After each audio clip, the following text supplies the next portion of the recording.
And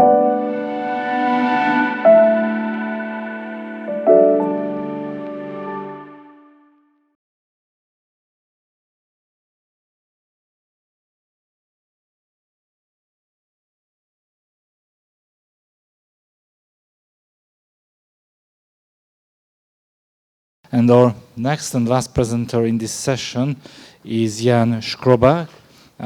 Professor Skrobák, please deliver us your lecture. Ladies and gentlemen, dear colleagues, first of all, thank you very much for the opportunity to speak in front of this audience. So I would like to present some thoughts on the legal, constitutional and legal protection of state symbols and symbols of the nation in Slovakia from the Slovak point of view. I will try to be brief, so let's hope I will manage to do that. So first of all, a brief overview of the state symbols in the Slovak Republic. Professor Todd already basically did this job for me, because I can only repeat that according to the Constitution of the Slovak Republic and the Act number 63 from the year 1993. The Slovak Republic has 4 state symbols. It's the coat of arms, it's the state flag, which can be also used in the form of a banner. Further, it's the state anthem of the Slovak Republic, and it's the state seal. The use of these state symbols is regulated first by the Constitution of the Slovak Republic. It's the Article 8, similar to the Czech Republic. It's a very brief regulation. The provision is very short. Basically, it only states what are the state symbols, and that statutory law shall govern the rest, basically. This statutory law is Act number 63 that I already mentioned. Unlike in Czech Republic, we have only one act that governs both the state symbols, so they are design, layout, and also the use of the state symbols. But also other laws govern this topic. I will mention some of them. Of course, these laws may be laws that regulate some prohibited forms of use, like the Criminal Code or Infringements Act, or for example, the Act on public sports events that regulates use of state symbols in public sports events or sporting events. Okay, I won't speak very long about history. I included some years in this slide. Those are probably some of the milestones of historical development of state symbols in the Slovak Republic. Well, those were not state symbols at the beginnings, because there was not an independent Slovak state at that time, but basically, probably this is common for most of the countries from which the speakers met today here. The history of the state symbols is connected with the period of national revival in the 40s of the 19th century. I only mentioned the year 1848 when the coat of arms, or the Slovak emblem, was created, and also the beginnings of the state flag or Slovak flag can be linked to this year.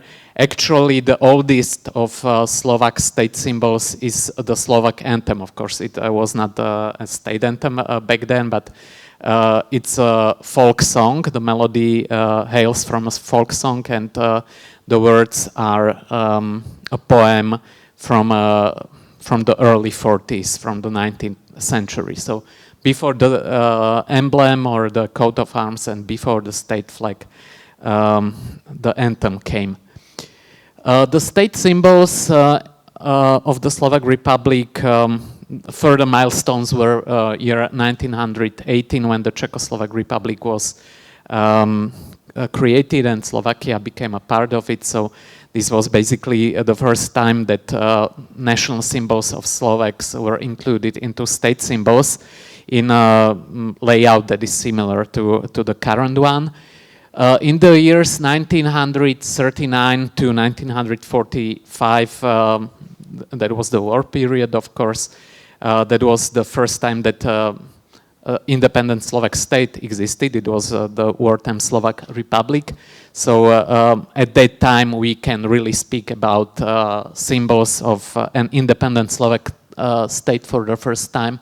And then years 1990 and 1992-93 are important for the current legislation and current form of state symbols of the Slovak Republic, because in 1990 basically the current form of the state symbols was readopted. I don't have pictures, but Professor Frumarova also showed the historic coat of arms of the Czechoslovak Republic from the socialist era, and at that time the classic Slovak double cross on a tri-mount was not included there. It was the mountain Krivaň with a partisan fire. So in 1990 we returned to the original symbolics, the double cross with the tri-mount. And in 1992 and 93 laws governing the current symbols were adopted. The state symbols of the Slovak Republic express some historic and cultural links of Slovak society and state and statehood and nation and culture to some other nations and features. For example, we have a lot of common with the state symbols of the Republic of Hungary. Basically, except for a color difference, a part of the coat of arms of Hungary is very similar to the coat of arms of the Slovak Republic. So the state symbols of Slovakia somehow express also historic relations and common heritage of these nations. I mean the Slovaks, the Czechs and the Hungarians. Also, the state symbols express links or some affinity, let's put it like that, to other Slavic nations due to the use of the classic Slavic three colors.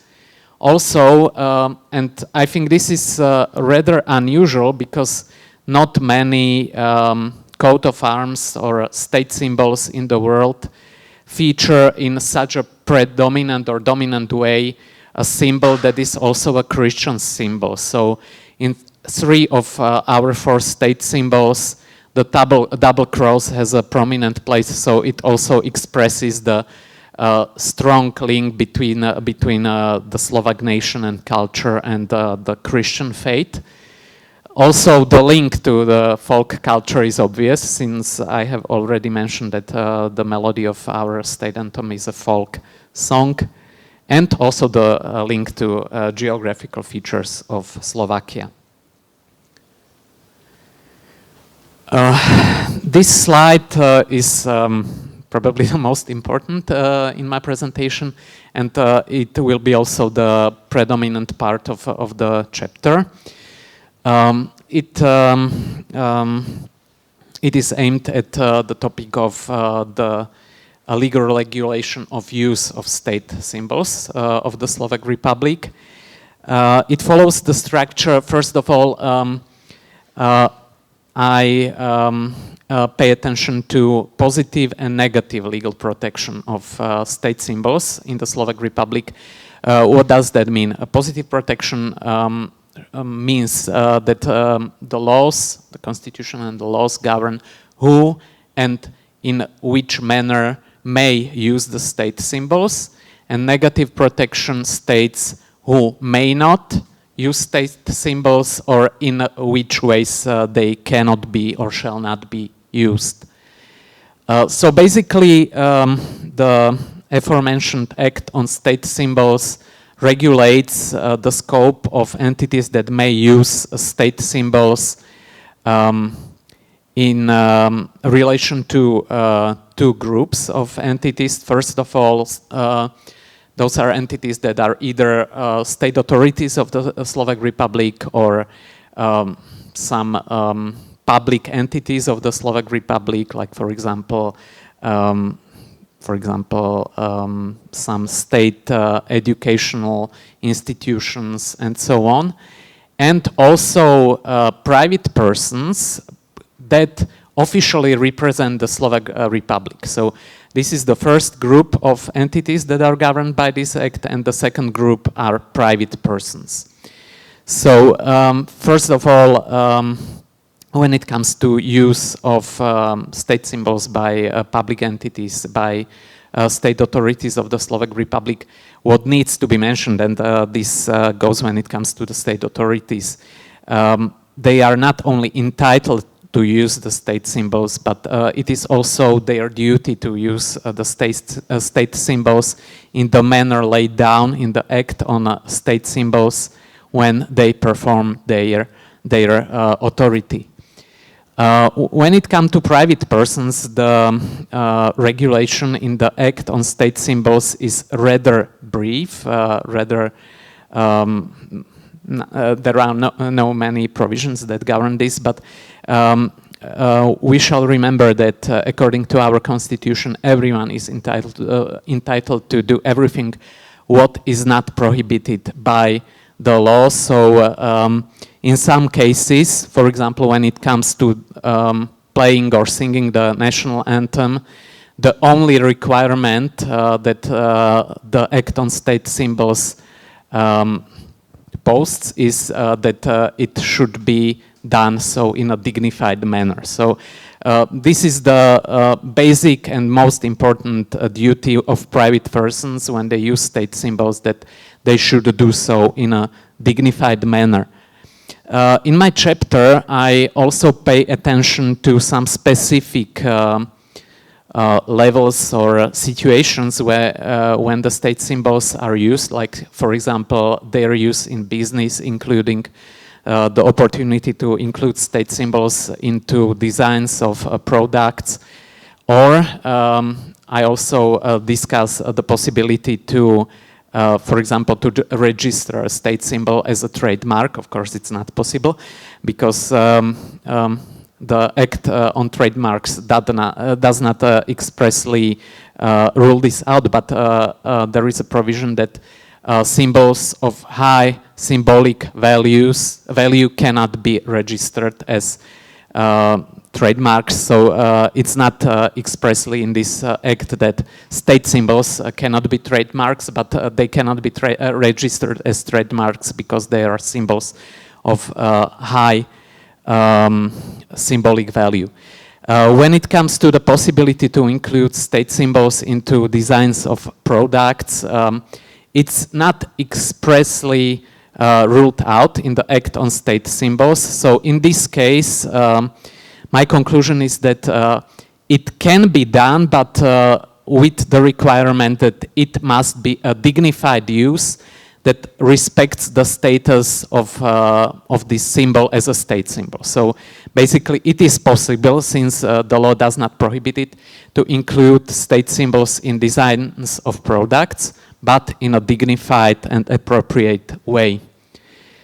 There is also an issue of copyright protection and state symbols. According to our Copyright Act, state symbols are not copyright protected, so they are not copyright protected works, but the works on which the state symbols are based are copyright protected. So basically, for example, when the current design of the Slovak coat of arms was created in the 90s, the author of the current design of the coat of arms was Dr. Ladislav Vrtel.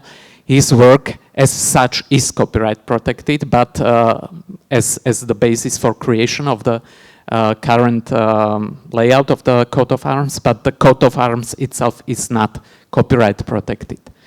it's not ruled out to include state symbols into works of arts. Again, they should be used in works of art in a dignified manner and in a manner that respects their status as state symbols. I have already mentioned the specific regulation of use of state symbols in public sports events. There are two types of sports events when it comes to the use of state symbols, or the regulation is divided in regulation of use of state symbols in, let's say, normal sports events and in high-risk sports events. When it comes to these high-risk sports events, it's, for example, prohibited to for natural persons, for the fans, to bring state symbols of foreign states to such sports events, including their predecessors. So, for example, it's not legal when there is a high-risk football match in Slovakia. It's illegal to bring there, for example, the flag of Kingdom of Hungary. When it comes to protection of state symbols by some forms of public liability, we have criminal offense called disorderly conduct. So basically, one of the forms how a person could commit this criminal offense is if this person inverts or physically, publicly, or in a place accessible to the public, commits gross indecency or disorder by defamation of a state symbol.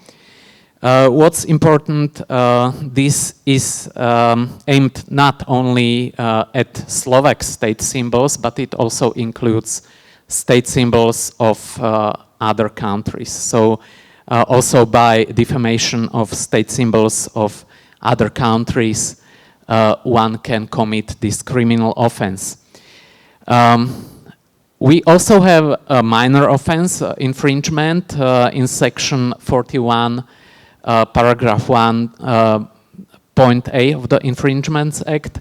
In this case, this minor offense is committed when someone intentionally damages, abuses, or derogates a state symbol or another symbol protected by a generally binding act. Only a natural person can commit this infringement. I have not mentioned it in this slide, but there is also a third type of offense that can be committed. It's the offense that is regulated in the State Symbols Act, but in this case, only legal persons and natural persons that are entrepreneurs can commit this administrative offense under the State Symbols Act. The difference between the criminal offense of disorderly conduct and this infringement, as you can see, there is not a very obvious difference. In some cases, you could argue whether a person by his or her act committed. I'm very glad. Okay, so it could be a problem whether it's a criminal offense or infringement. If someone, for example, derogates a state symbol, that's probably there is space for interpretation. What is defamation? What is derogation?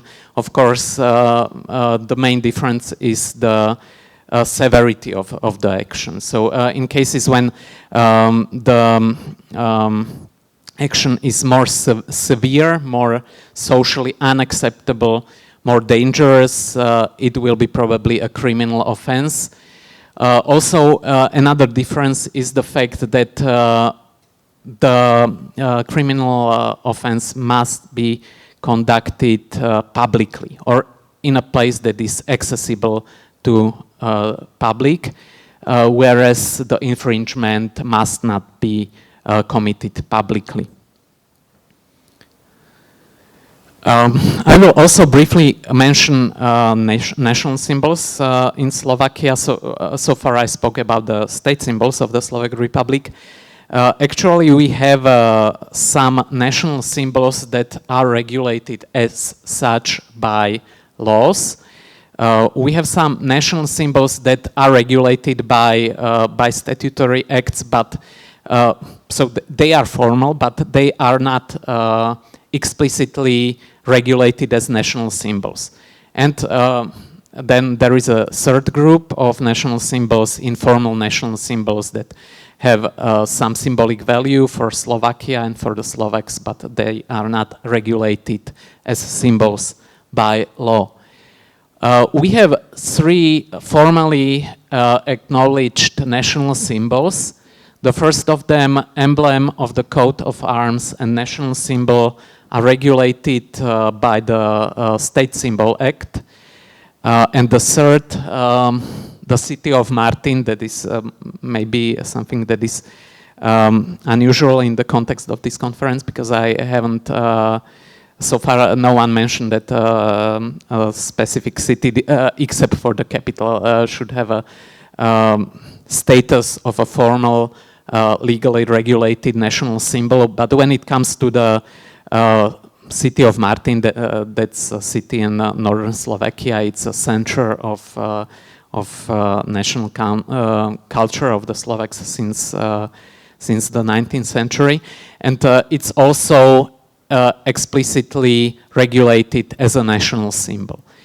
So that's a specific law on the city of Martin, but these first two, emblem of coat of arms and national symbol, are regulated by the State Symbol Act, and basically both of them are some more simple representations of the coat of arms. So the emblem of the coat of arms is a simplified version, graphical version of the coat of arms, and the so-called national symbol, I know it's a bit confusing, but that's a term that is used by the law itself. The so-called national symbol is something that you can draw in like 1 or 2 seconds. It's only a double cross on a trimount. So that's the most simple graphic representation of the Slovak national symbol. Why do we have these two symbols?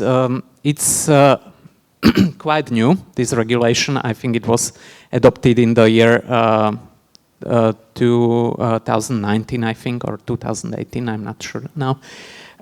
It was a reaction to scandal, let's put it like that, when the National Federation of Ice Hockey, Slovak National Federation of Ice Hockey, wanted to replace the coat of arms on the jerseys of our national team in ice hockey by its own trademark, its own logo.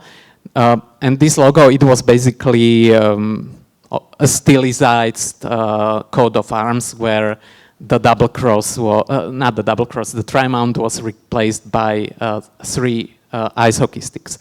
And this sparked a lot of controversies in the Slovak Republic. And a lot of politicians were quite angry because of that. They even considered to withdraw financial support for the Slovak national ice hockey team. And ice hockey is very serious business in Slovakia. So this was really an issue at that time. But I think it's good that we have these two national symbols now regulated by the Act, because that's an interesting and characteristic feature of the Slovak coat of arms. It's very simple itself. It's basically very easy to draw the Slovak coat of arms. I think we would struggle to draw the Czech coat of arms, for example, but I can draw the Slovak coat of arms or its representation now in a couple of seconds. And this brings some problems, some issues. For example, if someone draws such a simple representation of the coat of arms and, for example, strikes through it or defames it in some manner, that person could argue that this has not all the legal features of the state symbol, so it's not, for example, a criminal offense or a minor offense because this is only a more simple drawing. But now, also these two national symbols are protected by law. But a defamation, for example, of the national symbol is not a criminal offense, but it could be a minor offense. So I will only briefly mention other regulated entities of high symbolical values. For example, the flag of the president. We do have a specific act on the flag or standard of the president of the Slovak Republic, but it's not a state symbol. It's only the symbol of the president and his office. But also, for example, national holidays and state orders are regulated by law, and we can say that they are national symbols of the Slovak Republic. So I would like to thank you for your attention. Sorry for covering the symbol. And I look forward for the discussion. Thank you. Thank you. Thank you for this excellent presentation. I tried to be a strict moderator, but I didn't succeed in it. So the time is up or almost up. Do you have any questions or comments to the presenters of this session? The floor is open. I have a very brief question for colleague. What happens if somebody from Italian minority or Hungarian minority in Slovenia display the flag without Slovenian flag? In practice. In practice. Sorry. Yeah, I think the answer to your question is very simple. It would be a violation of certain provisions of the act regulating state and national symbols, and it would be considered a minor offense. In practice? That's a different question. Yeah, I mean, probably nothing. Yeah. But strictly to the letter of the law, it would be a violation, I think.